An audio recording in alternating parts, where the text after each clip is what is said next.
Hello दोस्तों, स्वागत है आपका फ्रेंड स्टडी सर्किल चैनल में। और दोस्तों, आज के इस वीडियो में हम बात करेंगे उत्तर प्रदेश अधीनस्थ सेवा चयन आयोग के पीईटी एग्ज़ाम के बारे में। पूरे डिटेल्स में बात होगी।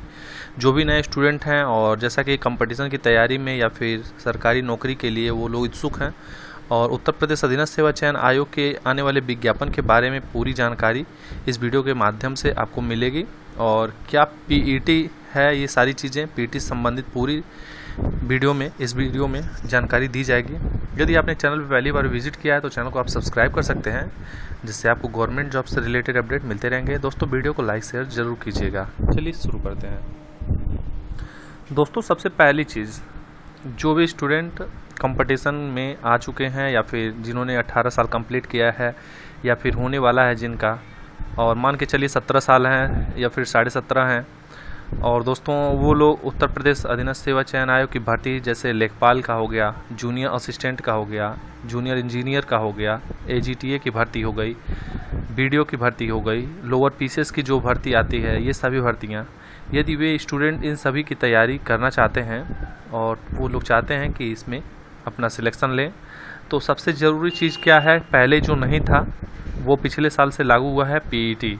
अब कई स्टूडेंट पीईटी जानते ही नहीं थे, इस वजह से उन्होंने इस चीज़ को अवॉइड किया और जो भी रिक्रूटमेंट इस साल आई है, चाहे वो लड़की हो चाहे लड़के, वो लोग छूट गए हैं। और जैसे कि एएनएम का हम एग्जांपल लेते हैं तो बहुत सारी ऐसी लड़कियां थी जिनके पास एएनएम के तो कोर्स और जो सर्टिफिकेट हैं वो थे, लेकिन पीईटी के बारे में जानकारी न होने की वजह से उन्होंने पीईटी का आवेदन नहीं किया, जिससे इसमें एग्ज़ाम में उन्हें बैठने का मौका नहीं मिला। तो पहले बात करते हैं पीईटी क्या है। तो दोस्तों, ये प्रिलिमिनरी एलिजिबिलिटी टेस्ट है, यानी कि आपको सबसे पहले इसके विज्ञापन जब जारी होता है तो इसके फॉर्म को फिलअप करना होता है और दोस्तों इसका एग्ज़ाम कंडक्ट करवाया जाता है आयोग द्वारा। और अपना इसमें जिस तरह से एग्ज़ाम आप देते हैं, पहले भर्तियों की देते थे, उसी तरह इसका भी एग्ज़ाम आपको देना है। हालांकि आयोग ने स्पष्ट नहीं किया, क्योंकि इन्होंने केवल एक कॉमन एग्ज़ाम मानकर बोला कि केवल आपको कॉमन एग्ज़ाम की तरह देना है और केवल आपकी एलिजिबिलिटी टेस्ट ली जाएगी।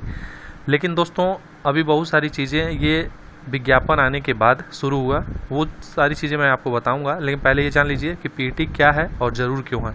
तो दोस्तों, आपको पहली बात तो पीईटी जो भी उत्तर प्रदेश अधीनस्थ सेवा चयन आयोग की भर्तियाँ आएंगी तो उससे इस पीईटी के माध्यम से ही करवाया जाएगा। यानी कि आप पीईटी का आवेदन किए रहेंगे, उसमें आपके नंबर अधिक होने चाहिए। अधिक होने का मतलब ये है कि यदि आप मार्क्स गेन करते हैं और उसमें शॉर्ट लिस्ट होते हैं, क्योंकि आयोग जब विज्ञापन निकालता है, जैसे कि आप पीईटी क्वालिफाई हो गए, यानी कि जो भी आपके मार्क्स हों 70, 80, 50, 60, तो विज्ञापन जैसे आएगा, जिस तरह से इस बार लेखपाल का आया है, तो जब विज्ञापन आएगा तो उसके लिए आपको आवेदन करना पड़ेगा। लेकिन अभी आपको ये नहीं पता कि आप शॉर्ट लिस्ट होंगे कि नहीं। फिर आयोग जब विज्ञापन इन लोग को मिल जाता है, इसका आवेदन मिल जाता है, तो उसके बाद ये लोग शॉर्ट लिस्ट करते हैं। शॉर्ट लिस्ट में देखते हैं कि कितने स्टूडेंट ये लोग अपने भर्ती के गुना के आधार पर ये लोग शॉर्ट लिस्ट करते हैं। उसके बाद एक कट ऑफ डिसाइड करते हैं कि यदि 70 नंबर है आपके पास तो आप इसके मेंस के लिए अप्लाई कर दें। यानी कि जैसा कि आप लेखपाल विज्ञापन भरे थे, तो फिर आपका मेंस एग्ज़ाम मतलब आप लेखपाल के परीक्षा के लिए आप लोग अप्लाई करेंगे, तो वो आपका नोटिफिकेशन मिल जाएगा कि आप इसमें सेलेक्ट हुए हैं, शॉर्ट लिस्ट हुए हैं और आप इसके एग्ज़ाम को दे सकते हैं। यदि आप इसमें शॉर्ट लिस्ट नहीं होंगे तो आपका मैसेज भी नहीं आएगा, और यदि आप चेक करेंगे तो जब कट ऑफ उन्हें नोटिफिकेशन के माध्यम से ये वेबसाइट पे अपने देंगे तो वहाँ पे लिखा रहेगा कि इतना कट ऑफ शॉर्ट लिस्ट किया गया है। यदि आप किसी भी कैटेगरी से होंगे तो वहाँ पे कट ऑफ दे दिया गया रहेगा, तो वहाँ से आपको पता चल जाएगा। फिर आप अपना स्टेटस भी चेक कर सकते हैं कि वाकई में क्या है, और वहाँ से आप देखकर आप एलिजिबल रहेंगे तो वहाँ से आपको अप्लाई करने के लिए बोला जाएगा। अब बात करते हैं कि इसके पहले जो स्टूडेंट नहीं भर पाए थे पीईटी का, तो इस बार कैसे भरेंगे। तो दोस्तों, नई विज्ञापन अब पीईटी का फिर से आने वाला है, यानी इस महीने के लास्ट तक या फिर जुलाई के फर्स्ट वीक तक पीईटी का विज्ञापन जारी होगा। इसके पहले जो स्टूडेंट नहीं भरे थे वो भी भरेंगे, जो पुराने स्टूडेंट हैं वो तो ऑलरेडी भरेंगे। और दोस्तों, आपको बताना चाहूँगा कि ये पीईटी केवल 1 साल के लिए वैलिड रहेगा, यानी कि जो स्टूडेंट पिछले साल पीईटी का फॉर्म भरे थे वो इस पीईटी के पहले जो भी भर्तियां आएंगी उसी के लिए एलिजिबल होंगे। यानी कि इस बार जो पीईटी आवेदन करेंगे तो उनका पीईटी पहले वाला ख़त्म हो जाएगा। उसके पहले यानी कि इस पीईटी के तहत जो भी भर्तियां रहेंगी केवल उन्हीं के लिए वो लोग अप्लाई रहेंगे।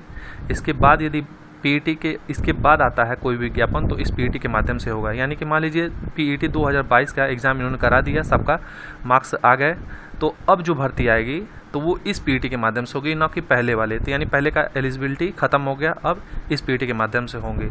तो इस चीज़ को हालांकि छात्रों द्वारा प्रदर्शन भी किया गया, विरोध प्रदर्शन भी हुआ कि ये सही चीज़ नहीं है। और जैसा कि इसमें जो नंबर इन्होंने शॉर्ट लिस्ट के लिए बनाया है, क्योंकि पहले इन्होंने बोला था कॉमन टेस्ट है, लेकिन केवल कट ऑफ इसी पे डिसाइड करके ये लोग स्टूडेंट को मेंस के लिए बुला रहे हैं। तो यानी कि आपके मार्क्स पीईटी में ज़्यादा होने चाहिए, तभी आप मेंस का एग्ज़ाम दे पाएंगे। क्योंकि लेखपाल के लिए बहुत सारे स्टूडेंट तैयारी कर रहे थे, लेकिन 1 नंबर 2 नंबर इस तरह से भी स्टूडेंट बाहर हुए हैं, 0.1 नंबर से भी बाहर हुए हैं। और इसका बहुत विरोध भी हुआ, लेकिन आयोग अपनी वाली ही किया, कुछ हुआ नहीं।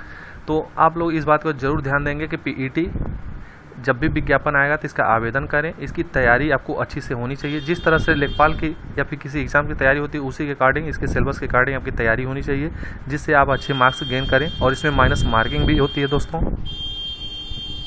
और जैसा कि दोस्तों सिलेबस इसका वेबसाइट पे और प्रीवियस आप देख सकते हैं ईयर का पेपर, उसके अकॉर्डिंग अपनी तैयारी करेंगे। तो कहने का मतलब ये है कि इस पीईटी में आपके स्कोर हाई होने चाहिए, माइनस मार्किंग है, इस बात का भी आपको ध्यान रखना होगा। और जब हाई स्कोर रहेगा तो जो विज्ञापन जारी होंगे, जैसे मान लीजिए पीईटी का स्कोर कार्ड इन्होंने दे दिया एग्ज़ाम कराकर, अब भर्ती आ गई मान लीजिए कि जूनियर असिस्टेंट की, इनके पास 1300 कुछ पोस्ट हैं या 1500 जो भी हैं। तो दोस्तों ये लोग जूनियर असिस्टेंट का विज्ञापन जारी करेंगे। अब इसका आवेदन सभी स्टूडेंट करेंगे। अब किसी को ये नहीं पता, जैसे मान लीजिए किसी के 40 नंबर है, किसी के 50 नंबर है, लेकिन किसी को ये नहीं पता कि वे उनका शॉर्ट लिस्ट होगा कि नहीं, इसलिए आवेदन सबका होता है। तो दोस्तों एक तरफ से स्टूडेंट ये भी कह रहे थे कि केवल पैसा कमाने का जरिया आयोग बना चुका है। हालांकि दोस्तों अब जैसे आयोग कर रहा है स्टूडेंट को झेलना ही है। पहले क्या होता था कि जूनियर असिस्टेंट की भर्ती आ जाती थी, सभी लोग अप्लाई करते थे, उसके बाद एग्ज़ाम देते थे, जो भी स्कोर रहता था उसके ऊपर ये लोग कट ऑफ डिसाइड करते थे और फिर टाइपिंग के लिए बुलाकर फिर शॉर्ट लिस्ट करके ज्वाइनिंग लेटर दिया जाता था डीबी कराने के बाद। लेकिन इस तरह से ये लोग अब उत्तर प्रदेश अधिनस्थ सेवा चयन आयोग जो है पिछले साल से कर रहा है कि जैसी भर्ती रहेगी उसी के हिसाब से ये लोग शॉर्ट लिस्ट करेंगे। थोड़ी सी भर्ती रहेगी तो जाहिर सी बात है कट ऑफ बहुत ज़्यादा होगा, क्योंकि स्टूडेंट सभी को जॉब चाहिए और जिसके हाई मार्क्स रहेंगे वही लोग फिर शॉर्ट लिस्ट होंगे, फिर जो भी एवरेज स्टूडेंट होंगे वो सारे बाहर होंगे। तो इस बात का आप लोग ध्यान देंगे कि आपकी तैयारी अच्छे से होनी चाहिए, जो भी सिलेबस है उसके अकॉर्डिंग आपकी तैयारी होनी चाहिए। अब बात करते हैं दोस्तों, यदि आपने पीईटी का आवेदन नहीं किया तो क्या आप जो विज्ञापन निकलेगा भर्ती का, क्या उसमें आवेदन कर पाएंगे? तो बिल्कुल दोस्तों नहीं कर पाएंगे, इसमें कोई दो राय नहीं है। क्योंकि जब तक आप पीईटी का आवेदन नहीं किए रहेंगे तो आप आवेदन नहीं कर सकते, क्योंकि वहाँ पे फॉर्म खुलेगा ही नहीं, आप कुछ भी कर ही नहीं सकते। तो सबसे पहली चीज़ आपका इसमें आवेदन होना चाहिए। उसके बाद दोस्तों उसमें शॉर्ट लिस्ट वाला सिस्टम जैसा कि है कि आपके मार्क्स अच्छे होने चाहिए, लेकिन ये चीज़ें किसी को नहीं पता होती कि उनका शॉर्ट लिस्ट होगा कि नहीं। लेकिन जैसा कि अब स्टूडेंट द्वारा अनुमान लगाया जा रहा है कि ज़्यादा नंबर होंगे तभी, क्योंकि भर्ती कम रहेगी तो ज़्यादा मार्क्स चाहिए। हालांकि इस बार लेखपाल के लिए आप लोगों ने देखा ही होगा, जो भी पुराने स्टूडेंट होंगे, कि इतना हाई कट ऑफ इन्होंने डिसाइड करके रख दिया। और जैसा कि मेंस के लिए इन्होंने स्टूडेंट को बुलाया है। हालांकि 24 जुलाई को उसका पेपर है और इसके पहले भी सप्लाई इंस्पेक्टर का भी आप लोग देख सकते हैं, जो इतना हाई कट ऑफ गया है 76 पोस्ट के लिए, 86 पॉइंट कुछ मार्क्स गए हैं। जो भी स्टूडेंट 86 के ऊपर हैं वे लोग मेंस के लिए अप्लाई करेंगे। तो मेंस में भी आपको फ़ी पे करना है और फिर उसके बाद ही एडमिट कार्ड आप डाउनलोड कर सकते हैं। ये सारी चीज़ें हैं। तो पेट क्या है, ज़रूरी क्यों है, आपको जो भी अधीनस्थ सेवा चयन आयोग की भर्ती के लिए अप्लाई करना है तो पहले पेट में आपको आवेदन किया होना चाहिए, उसको अच्छे मार्क्स से क्वालिफाई होने चाहिए। ये सारी चीज़ें हैं, ये सारे इसके रूल्स अब बन चुके हैं। तो दोस्तों उम्मीद करता हूँ आपको ये वीडियो समझ आ गई होगी और जल्दी इसका विज्ञापन भी आ जाएगा। तो आप लोग इसकी तैयारी करें, ये प्रक्रिया चलती रहेगी। मिलते हैं किसी नए अपडेट के साथ, तब तक अपना तैयारी करें। Take care, bye bye.